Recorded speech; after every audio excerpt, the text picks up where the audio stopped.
everyone! Today I want to talk about 17 habits that I have implemented into my life since I've started working for myself. These are habits for successful people to help jumpstart your lifestyle, your new lifestyle working for yourself. And if you just started a business or if you're looking for ways to improve your life, these are super helpful, so stay tuned. Habit number 1 is to keep learning. Have that hunger for knowledge. And there are so many books, and especially nowadays where self-improvement is such a big trend, there are so many books out there that can help you find a way to create a life that's suitable for you. There are so many different tactics, strategies, and all sorts of different people from different backgrounds starting their own businesses.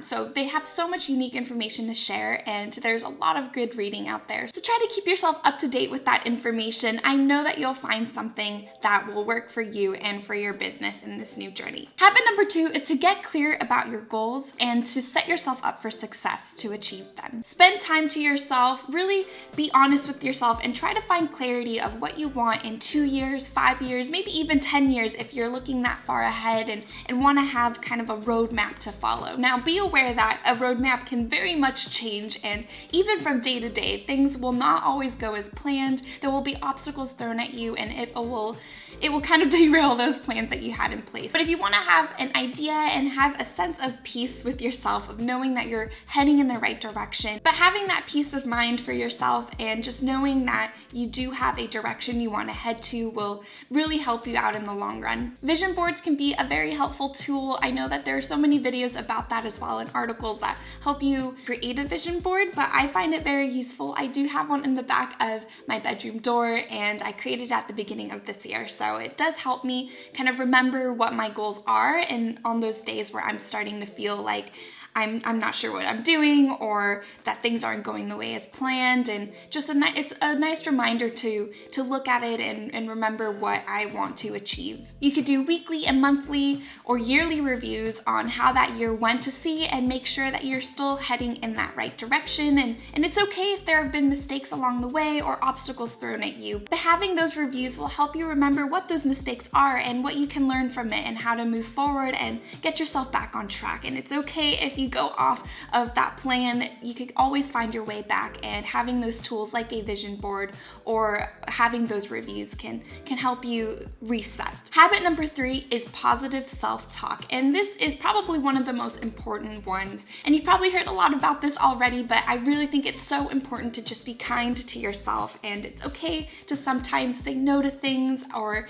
things that don't serve you. I want you to be able to really be kindest to yourself on top of everything. And when you are feeling good about yourself and knowing that there's that confidence that you will get to where you want to be and those goals that you want to achieve, life will be so much more enjoyable, and the journey to those goals will be much more enjoyable as well. Habit number 4 is to have a planner, and I am a huge advocate for this. I have one every year ever since I was probably in middle school too, but this planner is mine for this year. It's my favorite thing in the world, and you can of course find one that is set up and organized the way that you'd like, but for me, I love the little tabs. I don't know if you can see it here. I have little tabs for each month, and I go through them. There's these nice monthly review at the very end of each month, so that helps me kind of reflect on what I achieved and what I want to take into the new month.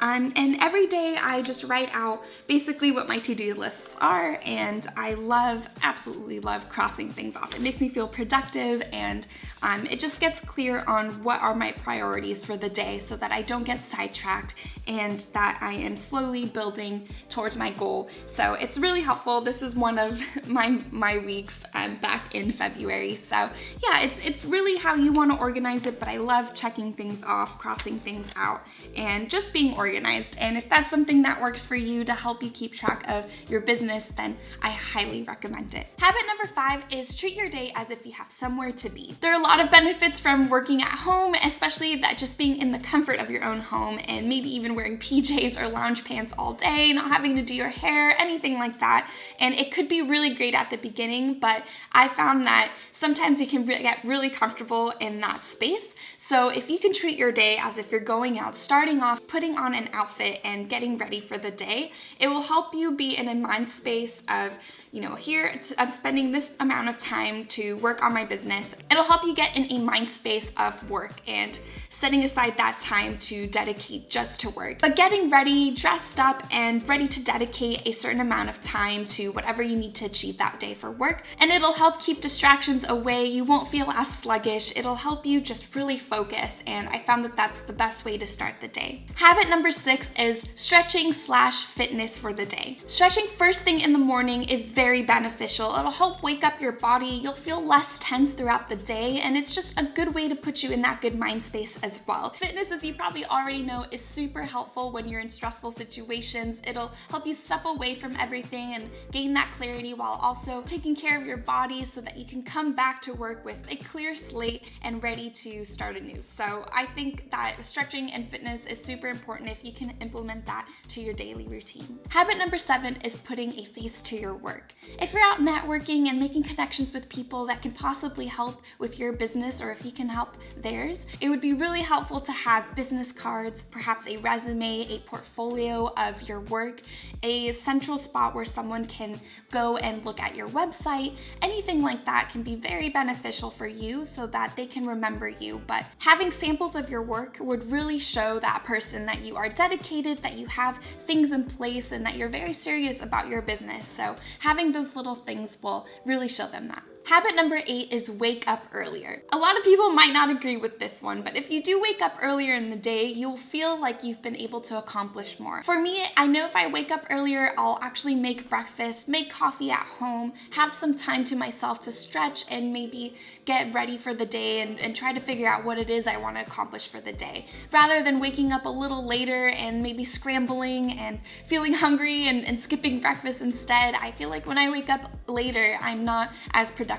as the days I wake up earlier. But of course, if you're a night owl and you have your best ideas at night, or you work better at night, then you should still make sure that you're getting at least 8 hours of sleep if you can. For me personally, waking up earlier does give me more light in the day, especially when during the winter, in the fall, it gets dark much earlier, so my hours are cut a little bit. Habit number 9 is what I learned as only touch it once. A lot of the time we might find ourselves going back to the same emails, drafting emails, trying to think of what to say throughout the day when you're responding to someone.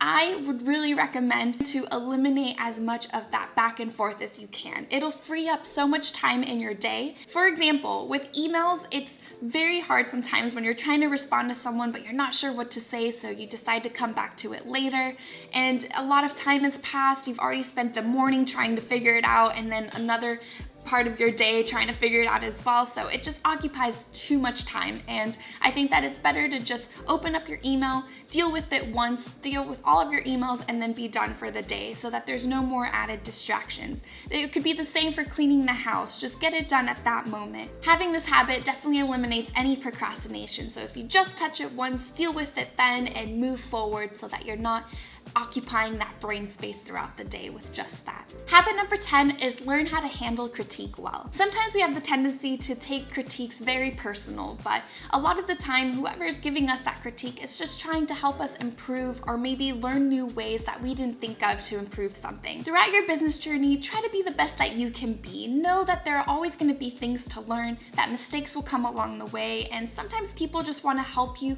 get you back on track. A lot of iterations are really good, so if you have to keep doing something, be open to improvement. One way is not always the best way, and people just want to help you see different ways of approaching something. And if you're giving a critique to someone else, try a critique sandwich. Start off with a compliment, acknowledge the hard work that they're putting into something and the road that they're on, then give them the improvement suggestion that you have, and then end it with another compliment. That way they feel that there is acknowledgement of the work that they're doing, and and that you see all the hard work that they're putting in, but of course there are ways to improve and that you have suggestions, and just it'll show them that you care. And that's what anyone really wants to hear, but of course you want to help them get better as well. So, and sometimes we just have to get over ourselves, not take things personally, and just be open to that improvement. Habit number 11 is accountability. Take responsibility for your actions. It's okay if you messed up. People will admire you for admitting that you messed up and wanting to learn a way to improve it and to learn from it. If you're working on emails and maybe missed something or late to reply to something, just say that you're sorry that you missed it, but this is how I'm gonna fix it. Have a course of action to take, and it won't only benefit the person that you're replying to, but it'll benefit you. It'll help you have a clear direction of how you're going to proceed forward after making that mistake. Habit number 12, I'm sure you've heard of. It's work smarter, not harder. When you're a business owner working for yourself, you know that there are gonna be challenges and there are gonna be obstacles that you'll have to overcome. So don't make that journey difficult on yourself. Work smarter, work on how you can really get to your goal as quick as possible. As a business owner working for yourself, you know that there are going to be challenges along the way. So don't make your journey more difficult. Work strategically, have a plan, have your goals, and work towards them as well as you can. Habit number 13, it's okay to say no. You'll have a long list of things you have to take care of. So if there's an event or a party, something that will bring you out at night, but you're exhausted after a long day, don't do it. It's okay to say no. At the end of the day, we're all humans and we have challenges, obstacles to overcome apart from our jobs. And there are our families and friends and our loved ones that we want to take care of, but a lot of the times we're exhausted at the end of the day, and it's okay to say no to a party or an event to go out to. If you need that time to yourself to recharge and reflect and just maybe even just sleep and eat, it's okay. Take that time for yourself and let them know that you love them, that you care for them, but you can see them some other time when you're feeling a little more recharged. Habit number 14 is ask for help. It's nearly impossible to do everything by yourself, and if you need help, it's okay to ask someone to assist you. It doesn't mean that you failed on something, and I know a lot of us sometimes want to be able to handle things on our own, but having that extra help will really alleviate the stress that you're feeling. And you'll see that, of course, your friends and family have a lot of great things to contribute, and they're always there to help you out. So it's okay to ask for it. It doesn't mean you failed. It means that you have a big goal to achieve and you're well deserving of it. And your friends and families, all your loved ones will understand and want to help you achieve that goal. So it's okay to ask for help, and you'll really feel a lot of stress just be lifted off of your shoulders. Habit number 15 is create action items. Actions carry weight. Instead of saying that you'll do something later or that you want to do something and you still haven't done it, prove to yourself that you can do it. Just do it. Habit number 16 is diversify your income. One of the most important things I've learned from entrepreneurs is to put your eggs in different baskets. Having just one basket, having just one business and one source of income can really be a disadvantage for you if anything were to happen to that. Knowing that you have different sources of income, sometimes that clear of mind is so important, and to know that you can move forward and try new things without being at high risk, because if you have different sources of income, you'll be okay. And that is probably one of the most important things I've learned. Habit number 17, and something I hope you really don't forget, is to celebrate the little victories. It's wonderful that you have those big goals to achieve, but know that there are gonna be little victories along the way. Celebrate with friends, celebrate with families, have a glass of wine, and eat all the great food. Celebrate those little victories because it'll give you that encouragement moving forward to keep going, and all those little steps are actually big leaps towards your goal. So celebrate the little victories, celebrate life, be happy with your journey, and no matter what happens, you'll always be able to look back and see all of the progress that you've made and remember those really positive emotions that you felt during those little victories. I hope these habits have been super helpful for you guys. They are things that I'm implementing in my life every day, and I'm truly positive that these will help you become very successful moving forward with your journey. If you like this video, give it a thumbs up. Don't forget to subscribe for more videos like this, and let me know in the comments if you have any other habits that have helped you along your journey. I'd love to learn them and share with our community here. And if there are any videos you guys want to see or have questions about that I can make a video for everybody, let me know. I'd be happy to help out. Thank you guys so much for tuning in as always, and I'll see you next time.